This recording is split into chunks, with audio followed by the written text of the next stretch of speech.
जय यीशु की। मैं हूँ प्रियंका डामोर और आप देख रहे हैं रेडियो वेरितास एशिया की हिंदी सर्विस। कलीसिया समाचार में आप सभी का स्वागत है। कलीसिया समाचारों में प्रमुख है,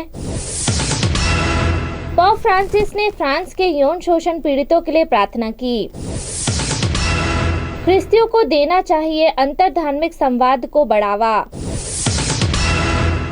FABC अध्यक्ष रेडियो वेरितास एशिया का नया मोबाइल ऐप लॉन्च करेंगे। कलीसिया की ओर से युवाओं के लिए 5 सलाहें। सेलेशियन सिस्टर ने चुना नया सुपीरियर जनरल। श्रीलंका के कार्डिनल रंजीत ने देश में भ्रष्टाचार की निंदा की।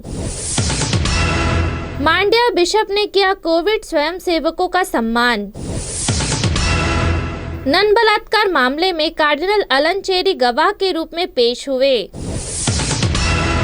भारतीय ईसाइयों ने चर्च हमलावरों के खिलाफ कार्रवाई की मांग की। चर्च ने प्रदर्शनकारी किसानों की हत्या की निंदा की। दक्षिणपंथियों ने फादर स्टैन स्वामी के नाम पर कॉलेज के नामकरण का विरोध किया। बिशप दुरईराज भोपाल महाधर्म प्रांत के नए आर्च बिशप चुने गए। अब जानते हैं समाचार विस्तार से। पोप फ्रांसिस ने फ्रांस के यौन शोषण पीड़ितों के लिए प्रार्थना की। कलीसिया में यौन शोषण पर फ्रांसीसी धर्माध्यक्षों और धर्म समाजियों द्वारा जारी एक स्वतंत्र रिपोर्ट मंगलवार को जारी होने के बाद वाटिकन प्रेस कार्यालय के निदेशक का कहना है कि संत पिता फ्रांसिस की सहानुभूति और प्रार्थना सबसे पहले उन पीड़ितों के लिए जाती है जिन्होंने दुख सहा है और इसे बोलने की हिम्मत की। फ्रांसीसी कैथोलिक धर्माध्यक्षों और धर्म संघियों द्वारा स्थापित एक स्वतंत्र आयोग ने खुलासा किया है कि फ्रांस में अनुमानित कुल 3,30,000 लोग बचपन में कलीसिया के भीतर यौन शोषण के शिकार हुए हैं। ख्रिस्तियों को देना चाहिए अंतरधार्मिक संवाद को बढ़ावा। संयुक्त राष्ट्र जलवायु परिवर्तन सम्मेलन की तैयारी में संत पिता फ्रांसिस वैज्ञानिकों और धार्मिक नेताओं के साथ सोमवार को वाटिकन में विश्वास और विज्ञान COP26 की ओर विषय पर एक बैठक की। संयुक्त राष्ट्र जलवायु परिवर्तन सम्मेलन COP26 स्कॉटलैंड के ग्लासगो में 1 से 12 नवंबर तक आयोजित होने वाला है। FABC अध्यक्ष रेडियो वेरितास एशिया का नया मोबाइल ऐप लॉन्च करेंगे।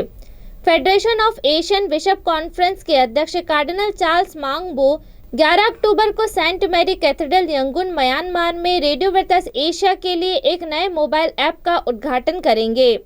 यह दिन रेडियो वेरितास एशिया के प्रेरणा स्रोत पोप सेंट जॉन 23वें के स्मारक का प्रतीक है। Radio Veritas Asia Catholic church का एक मीडिया मंच है जिसकी स्थापना 1959 में एशिया के धर्माध्यक्षों द्वारा की गई थी। RVA एशिया बिशप सम्मेलनों के मिशन को साझा करता है जो एशिया और उसके आगे के सभी लोगों के लिए सुसमाचार की घोषणा करता है, लोगों को धर्मों, संस्कृतियों और गरीबों के साथ निरंतर संवाद में संलग्न करता है। यांगून के आर्च बिशप कार्डिनल बो एक विशेष पवित्र मिस्सा के दौरान यह ऐप जारी करेंगे जिसका सीधा प्रसारण किया जाएगा। वह पवित्र मिस्सा के तुरंत बाद एक समारोह में संदेश देंगे। विशेष आमंत्रित व्यक्ति समारोह के दौरान ऐप को प्रदर्शित करने वाले प्रचार वीडियो देख सकेंगे।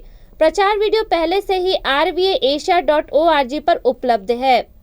RVA मोबाइल ऐप की प्रमुख विशेषताएं: प्रेरणादायक संदेश, प्रेरक उद्धरण, पवित्र शास्त्र के बारे में गहराई से सीखना, लोगों की प्रेरक कहानियां, दैनिक पवित्र मिस्सा, भक्ति, प्रार्थना और ध्यान है। RVA मोबाइल ऐप समाचार, विशेषताओं और टिप्पणियों के माध्यम से कैथोलिक चर्च के बारे में जानकारी प्रदान करेगा। RVA के महाप्रबंधक फादर विक्टर सदाय ने कहा, RVA का मिशन अपने 21 भाषा सेवाओं के माध्यम से मसीह को वैश्विक एशियाई लोगों के साथ साझा करना है।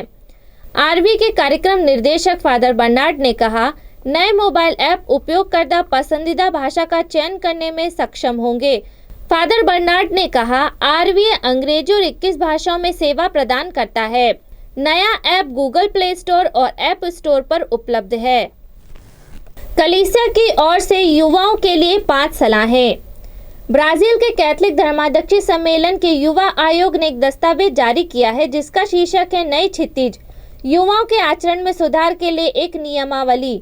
नियमावली का उद्देश्य है कोविड-19 महामारी के युग में युवाओं की प्रेरित देखभाल को पुनः जारी करना, स्वास्थ्य आपातकाल की स्थिति के कारण युवा विभाग लंबे समय से एक साथ नहीं आ पाया था, जिसके कारण सामान्य स्थिति में आने के लिए कठिनाई हो रही है, क्योंकि कई युवा ने अपने आप को गिरजाघर से दूर रखा है। सैलेशियन सिस्टर्स ने चुना नया सुपीरियर जनरल। डॉन बॉस्को की सैलेशियन सिस्टर ने 24वें जनरल चैप्टर ने सिस्टर चियरा काजूला को अपना 11वां सुपीरियर जनरल चुना है। चुनाव 5 अक्टूबर को हुआ था। सिस्टर काजूला अगले 6 साल तक कलीसिया की अगुवाई करेगी। श्रीलंका के कार्डिनल रंजीत ने देश में भ्रष्टाचार की निंदा की। कोलंबो के महाधर्माध्यक्ष कार्डिनल मैल्कम रंजीत 2019 के ईस्टर हमलों को भड़काने वालों पर पूर्ण प्रकाश डालने के लिए लगातार मांग करते रहे हैं। उन्होंने देश में चल रहे भ्रष्टाचार की निंदा की। कोलंबो के महाधर्माध्यक्ष कार्डिनल मैल्कम रंजीत ने 4 अक्टूबर को कोलंबो में हुई एक कार्यक्रम में एक भ्रष्ट प्रशासनिक व्यवस्था की उपस्थिति और राष्ट्र की समस्या को हल करने के लिए राजनीतिक नेताओं की अनिच्छा की निंदा की, जो नागरिकों को न्याय पाने से रोकती है। मांड्या के बिशप ने किया कोविड स्वयंसेवकों का सम्मान। मांड्या के बिशप सेबेस्टियन ने कोरोना वायरस महामारी के दौरान मानव जाति के लिए असाधारण सेवाओं के लिए कोविड स्वयंसेवकों की सराहना की है। सिरो मालाबार धर्माध्यक्ष ने कहा, कोविड ने बेंगलुरु में एक गंभीर संकट खड़ा कर दिया है, जो विंसेंट डी पॉल सोसाइटी के तहत कैथलिक समुदाय ने अग्रिम पंक्ति के योद्धाओं के रूप में उल्लेखनीय भूमिका निभाई है। नन बलात्कार मामले में कार्डिनल अलन चेरी गवाह के रूप में पेश हुए। कार्डिनल जॉर्ज अलन चेरी सिरो मालाबार चर्च के प्रमुख 1 अक्टूबर को दक्षिण पश्चिमी भारतीय राज्य केरल के एक शहर कोटायम में अतिरिक्त जिला और सत्र न्यायालय मामले के 84वें गवाहों में से एक के रूप में पेश हुए। जालंधर के बिशप फ्रैंको मुलक्कल पर 2014 और 2016 के दौरान मिशनरी ऑफ चैरिटी जीसस के पूर्व सुपीरियर जनरल के साथ 13 बार बलात्कार करने का आरोप है। कार्डिनल के करीबी एक विश्वसनीय सूत्र ने 76 वर्षीय धर्माध्यक्ष ने अभियोजन पक्ष के दावे का समर्थन किया है। हालांकि सूत्र ने कार्डिनल की गवाही के विवरण का खुलासा करने से इनकार कर दिया, क्योंकि यह अदालत के उस आदेश का उल्लंघन होगा जो मीडिया को अदालती कार्रवाई को कवर करने से रोकता है। बिशप मुलक्कल ने मुकदमे की मीडिया कवरेज पर आपत्ति जताई थी। भारतीय ईसाइयों ने चर्च हमलावरों के खिलाफ कार्रवाई की मांग की। उत्तर भारतीय राज्य उत्तराखंड में ईसाई नेताओं ने हरिद्वार जिले के रुंडकी शहर में एक चर्च पर हमला करने और विश्वासियों को घायल करने वाले 200 लोगों की भीड़ के सदस्यों के खिलाफ सख्त कार्रवाई की मांग की है।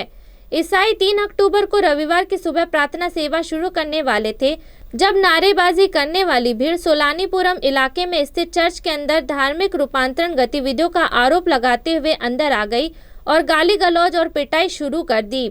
चर्च के एक नेता प्रियो साधन लांसे द्वारा दायर पहली सूचना रिपोर्ट में हमलावरों की पहचान हिंदू भारतीय जनता पार्टी, विश्व हिंदू परिषद और बजरंग दल के सदस्यों के रूप में की गई थी। उन्होंने कहा कि 3 महिलाओं को गंभीर चोट आई है और उन्हें राज्य की राजधानी देहरादून के एक अस्पताल में ले जाया गया है। चर्च ने प्रदर्शनकारी किसानों की हत्या की निंदा की। चर्च से जुड़े किसान संघों ने 4 अक्टूबर को उत्तर भारतीय राज्य उत्तर प्रदेश में विरोध प्रदर्शन कर रहे अपने साथियों की हत्या की निंदा की। केरल दक्षिण भारत में वी फार्म आंदोलन के अध्यक्ष जॉय कननचिरा ने बताया, हम सरकार द्वारा विरोध कर रहे किसानों को जिस क्रूर तरीके से दबाते हैं, उसकी हम कड़ी निंदा करते हैं। 3 अक्टूबर को लखीमपुर खीरी जिले की तुकुनिया गांव में एक संघीय मंत्री के बेटे के काफिले के ऊपर से गुजरने के कारण 3 अक्टूबर को मारे गए 8 लोगों में से 4 किसान थे और कुछ 15 लोग गंभीर रूप से घायल हुए थे। दक्षिणपंथियों ने फादर स्टैन स्वामी के नाम पर कॉलेज के नामकरण का विरोध किया। दक्षिणपंथी मंचों एबीवीपी, विश्व हिंदू परिषद और बजरंग दल ने जेसुइट फादर और आदिवासी कार्यकर्ता फादर स्टैन स्वामी के नाम पर एक निजी स्वायत्त कॉलेज के अपने एक पार्क का नाम रखने के फैसले का विरोध किया है। उन्होंने धमकी दी है कि अगर कॉलेज ने योजना को आगे बढ़ाया तो धरना प्रदर्शन करेंगे। विश्व हिंदू परिषद के जोनल सचिव शरण पंपवेल ने कहा कि फादर स्वामी को गैर कानूनी गतिविधि अधिनियम के तहत गिरफ्तार किया गया था और भीमा कोरेगांव हिंसा में उनकी कथित भूमिका के लिए आतंकवाद और नक्सलवाद जैसे गंभीर आरोपों का सामना कर रहा था। उन्होंने कहा, उनके नाम पर पार्क का नाम रखना सामाजिक व्यवस्था का अपमान है। बिशप दुरई राज एसवीडी भोपाल महाधर्म प्रांत के नए आर्च बिशप चुने गए। संत पिता फ्रांसिस ने खंडवा के धर्माध्यक्ष सेबेस्टियन दुरईराज एसवीडी को भोपाल महाधर्म प्रांत का महाधर्माध्यक्ष नियुक्त किया। संत पिता फ्रांसिस ने सोमवार 4 अक्टूबर को भोपाल महाधर्म प्रांत के महाधर्माध्यक्ष लियो कॉर्नेलियो एसवीडी का इस्तीफा स्वीकार कर लिया और उनके स्थान पर वर्तमान में खंडवा के धर्माध्यक्ष सेबेस्टियन दुरईराज एसवीडी को भोपाल महाधर्म प्रांत का महाधर्माध्यक्ष नियुक्त किया। इसी के साथ कलीसिया समाचार समाप्त हुए। अगली बार फिर मुलाकात होगी नई खबरों के साथ। नमस्कार।